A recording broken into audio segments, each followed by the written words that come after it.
This is Margaret, Frances, and Phyllis. My mother was 2 years old this year, 1926. 1926 Minusville.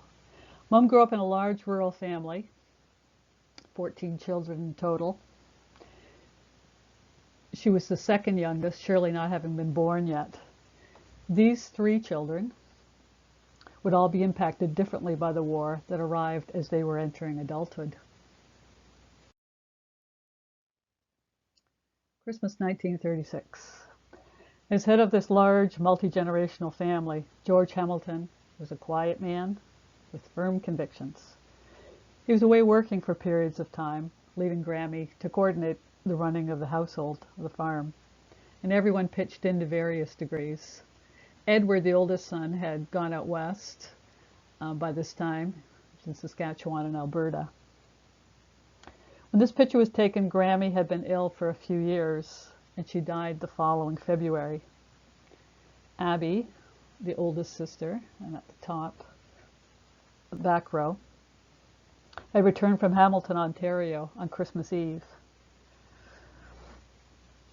The fellow with the wild hair on the right is Uncle Leslie, and he had recently married and moved to Walton.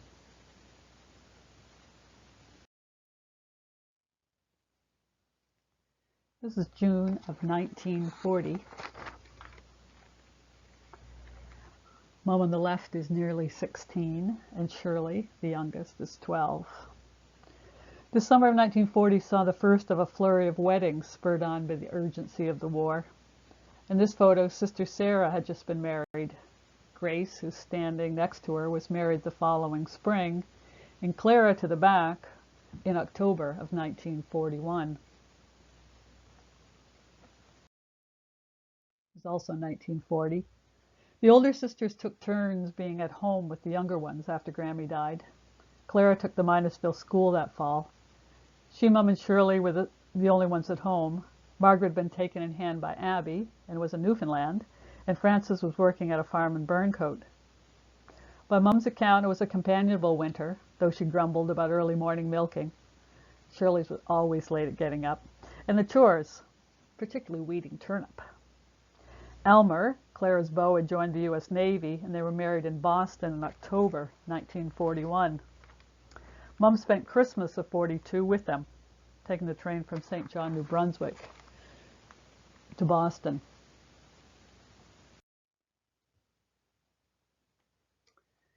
By 1942, Mum's album is increasingly filled with pictures of service personnel. And in this picture of the train derailment, almost all of the people that you can see are young men in military uniforms.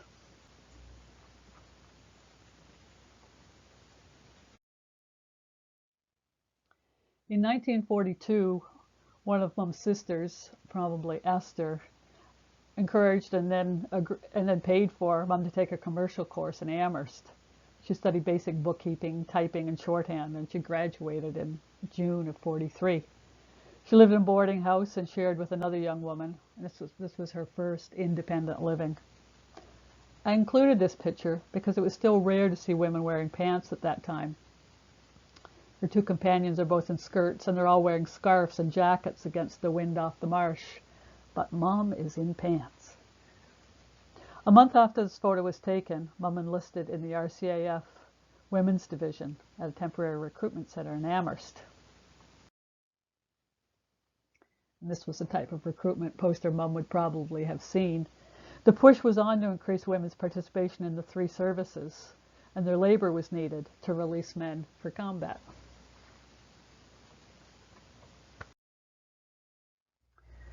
This is number 7 Manning Depot in Rockcliffe, Ontario. This is where all RCAF women trained after 1942. The RCAF was the first service to accept women, though women had been petitioning to join since 1938. The rapid expansion of the RCAF was in part due to the British Commonwealth Air Training Plan, or the BCATP, an agreement between the UK, Canada, Australia, and New Zealand to train air crew in Canada. Among the many training staff that came to Canada were members of the WWII, the Women's Auxiliary Air Force. Women, of course. And neither senior RCAF officers nor Canadian politicians relished the idea of explaining to hostile female voters why British women could serve in the Air Force, but not Canadians. The end result was the formation of the Canadian Women's Auxiliary Air Force in July of 1941, the Air Force becoming the first military service to actively recruit women. The name changed to RCAF Women's Division the following spring. The official function of the WD was to allow for the release of RCAF, or male personnel, to heavier duties. By war's end, more than 17,000 women had served, and by then they were engaged in a majority of trades, including air traffic control, air mechanics, parachute rigging. But in the early days, the jobs were predominantly clerical and administrative. Mom spent a lot of time in this building, and she did mention the drilling.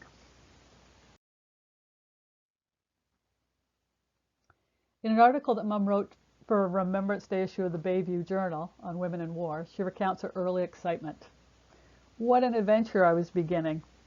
There were about 25 young women gathered at the CNR station in Moncton, New Brunswick for the trip to the Manning Depot at Rockcliffe, just outside of Ottawa.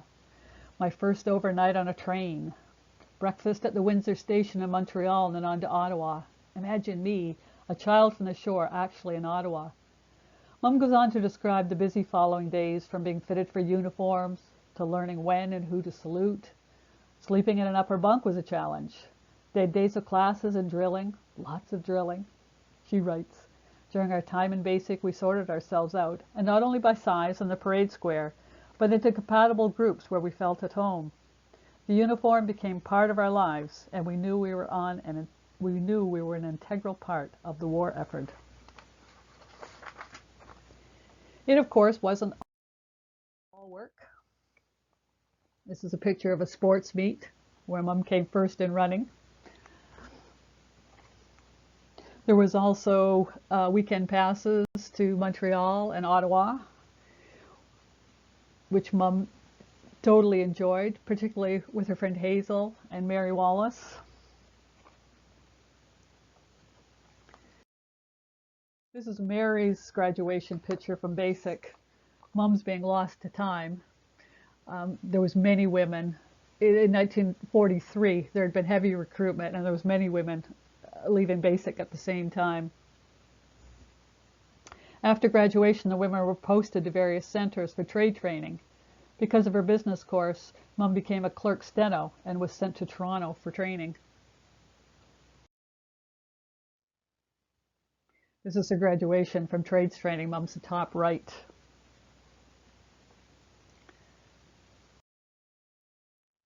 This is signatures on the back of the picture. And if you can actually see the writing on here, you can see the women came from all across the country. Several from Vancouver, a few other places in British Columbia, Alberta, Saskatchewan, Manitoba. There's another from Nova Scotia. At the top, there's a woman from Detroit, Michigan.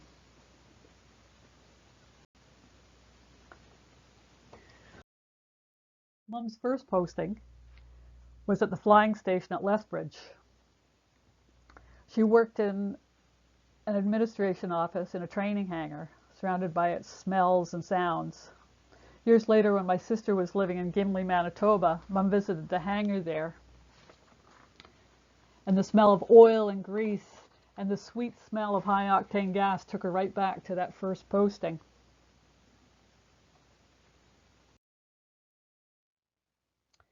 The RCAF entered the war with only about 50 planes, most of them used for surveillance. It expanded rapidly from 1940 on due to the needs of the British Commonwealth Air Training Plan. The BCATP was a massive joint military air crew training program. With flying schools located all across Canada, the goal was to train Allied aircrew as pilots, navigators, bomb aimers, wireless operators, air gunners, and flight engineers. More than 131,000 crewmen were trained between 1939 and 1945, making this one of Canada's major contributions to the war. Almost 50,000 pilots were trained, including men from Poland, France, Norway, Netherlands, and Belgium. Canada was the natural choice for training. There was wide, vast space. It was beyond the reach of enemy aircraft, had excellent climatic conditions for flying, most places, and had immediate access to American manufacturers of planes and parts. It was also close to Britain to allow for easy transport of men in airplanes. Canada agreed to shoulder most of the costs at about $1.6 billion of the $2.2 billion price tag. This included building 100 new airfields in Canada. Communities across the country, just pulling out of the Depression, vied for an airbase, and the steady input of cash from personnel and governments, plus the civilian employment.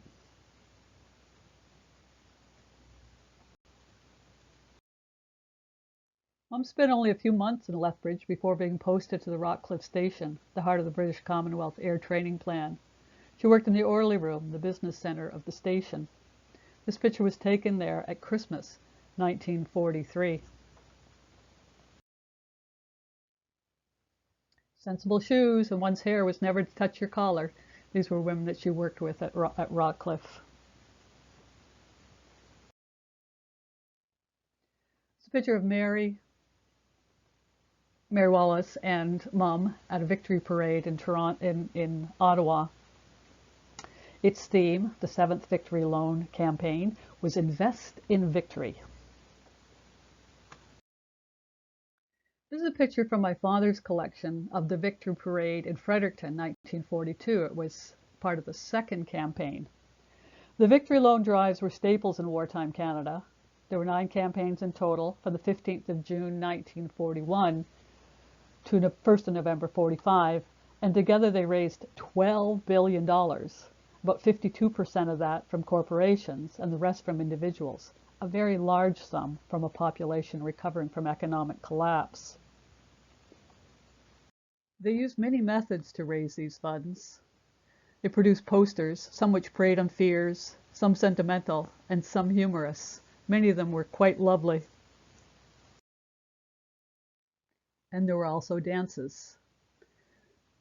At the top here is a picture of my mother's loan for $100, part of the 9th Victory Loan Campaign. Mom's last posting, and one she especially enjoyed and found interesting, was at St. Hubert in Quebec. These are her barracks. As you can see here, and in the pictures of Ottawa, a lot of snow in the wintertime. Like other bases, it was made up of many units, and this included the 124th Ferry Squadron, which ferried planes overseas and was involved in testing and development. While there, this unit assembled the first jet plane flown in Canada, probably on September 28, 1945.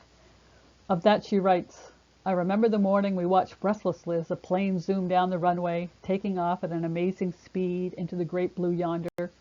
We watched anxiously till the test was over and the plane was safely on the ground again. I had tremendous respect for the pilot that morning." Mom managed to get a 6-day leave at the end of the year, and she took the train from Montreal to St. John and across on the ferry and was home for several days. In this picture, with her sister Shirley, I'm not sure whose uniform that Shirley's wearing. Neither of my uncles, Leslie or Francis, had returned yet, but she certainly looks pleased with it.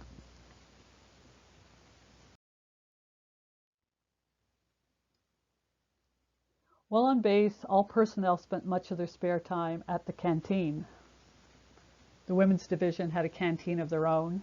The officers had their canteen, and the rest of the servicemen their own. Women's were dry, the men's were wet. Young men far outnumbered young women, and they were always in demand socially. Mom talked about the air crew she met, many from other countries. And while she spoke of dances and activities on the base, Mom definitely enjoyed dancing, she also spoke about young pilots and air crew who died, including during training in Canada. Despite the fact that the climatic conditions were good in Canada, there was many kinds of accidents that occurred. Everything from fog to poor landing, and there were a number of deaths.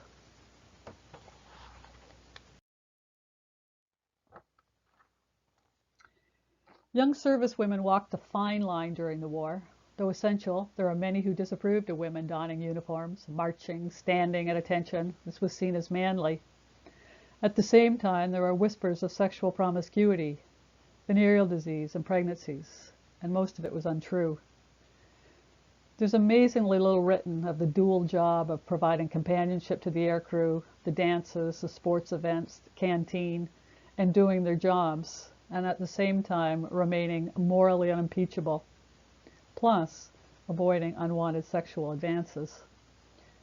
A Veterans Affairs study in the United States determined that about 90% of female recruits experienced some form of sexual harassment during this time, and it probably was similar in Canada. This is the orderly room at St. Hubert.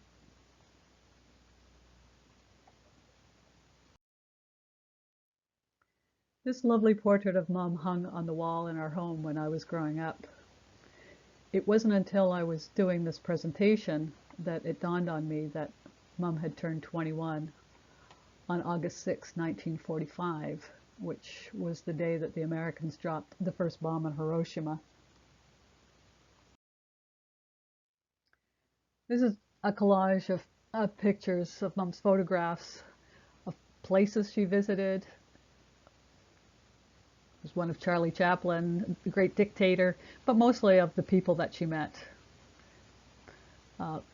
These young men came from all across the Commonwealth, and it really was a time of people on the move. This is just an expanded version because I like these particular pictures.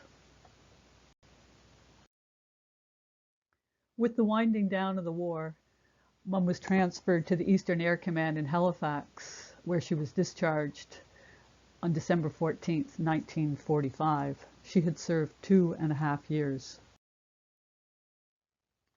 Christmas 1945. She spent Christmas at home that year. Frances had returned from overseas on the Queen Elizabeth in November, and Shirley, plus Abby and her family, were together in Minesville with my grandfather. Leslie, however, was still in England and celebrated Christmas at Camp Aldershot.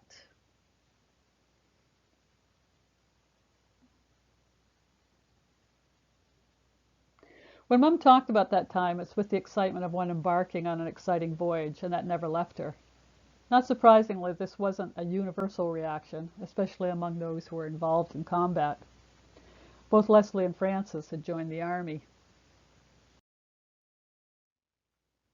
Leslie served as a member of the 45th Transport Company of the Royal Canadian Army Service Corps, the RCAF, the part of the Army responsible for every type of transportation, from troops to ammunitions to tanks and food.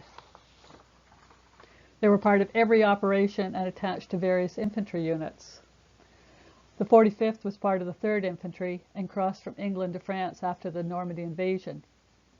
He was 31 when he joined up. This is a picture of his fetching summer uniform.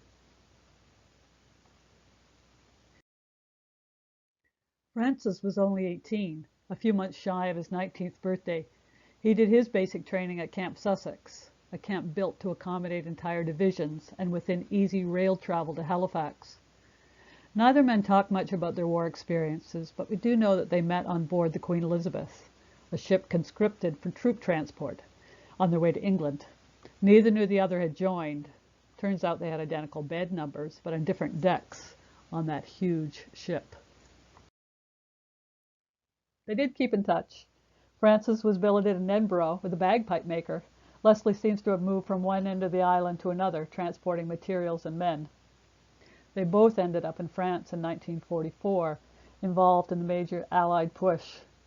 Frances was a member of the Royal Regiment, which landed in France on the 7th of July 1944, part of the 4th Infantry Brigade of the 2nd Canadian Infantry Division.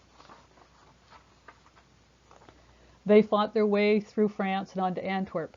During the Battle of the Rhine, the 2nd Canadian Infantry Division suffered heavy casualties.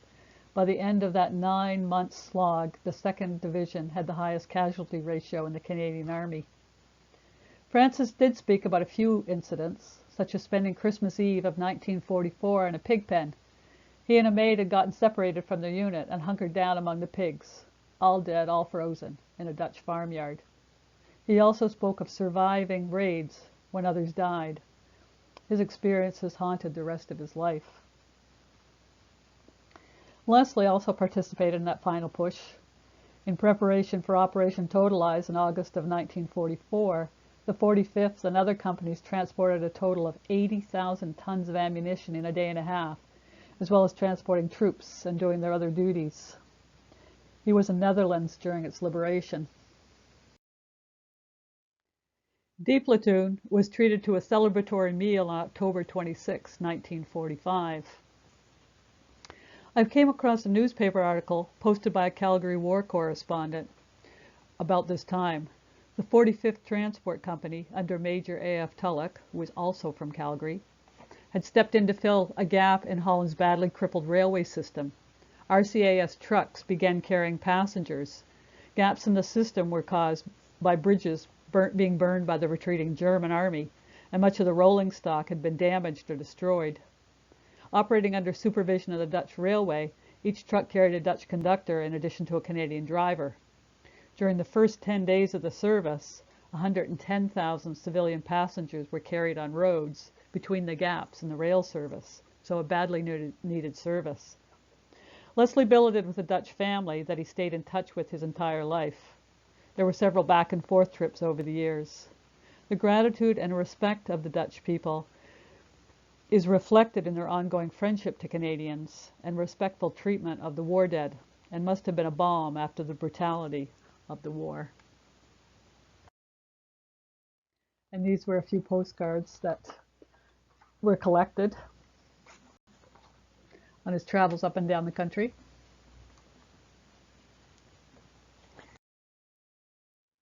Mom kept in touch with her family all during the time she was away. This is the only letter that seems to have survived in the correspondence between her and my grandfather. But on this particular occasion, he tells her about the hang, that they don't have a school teacher for the fall, that Harris and Dot have just had a new baby born that morning, and Harris, Whitney, and Carl celebrated by bringing in hay all day, a bit of my grandfather's dry sense of humor. He finished off his letter by telling Mom to work hard and to guard against the company that she kept. And then she finished the very end of the letter by saying that some people needed to have their head soaked. And it's unclear whether it's in response to something Mom had said in another letter or whether he's referring to the Germans.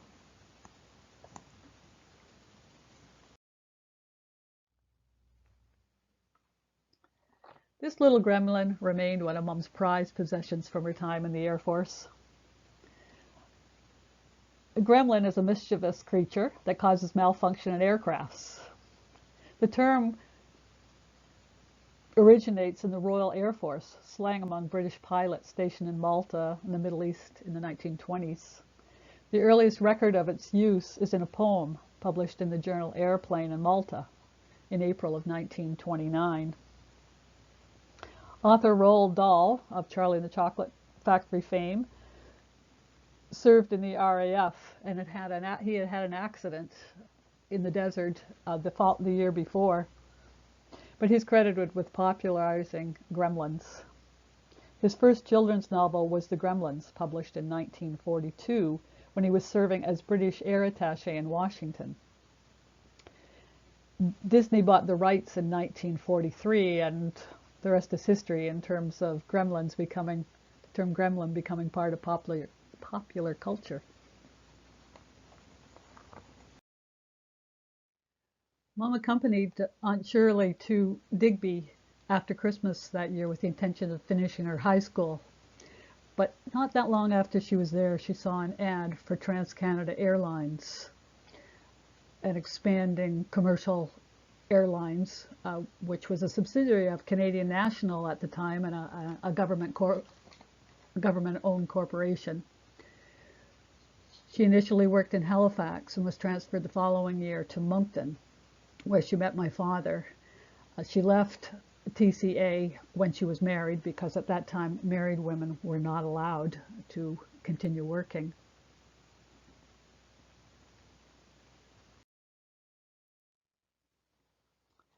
Mom kept in touch with many of the friends that she had formed during the war, and in October of 1966 she was very happy and excited to attend the 25th anniversary reunion and to renew friendships and see women she hadn't seen for quite a long time. My mother went on to have a long and full life. She was civic-minded, and though she returned to full-time work, and my youngest sister was one, she remained engaged in a wide variety of volunteer activities, including a lifelong association with Home and School, strong commitment to her church group, and 20 years of Terry Fox walks. She traveled in Europe, throughout Canada, and spent a month in Burkina Faso in the 90s with my brother and his family. All that said, there were probably no years of her life which were as intense and so clearly remembered, and she remained passionately proud and enthusiastic about her Air Force service.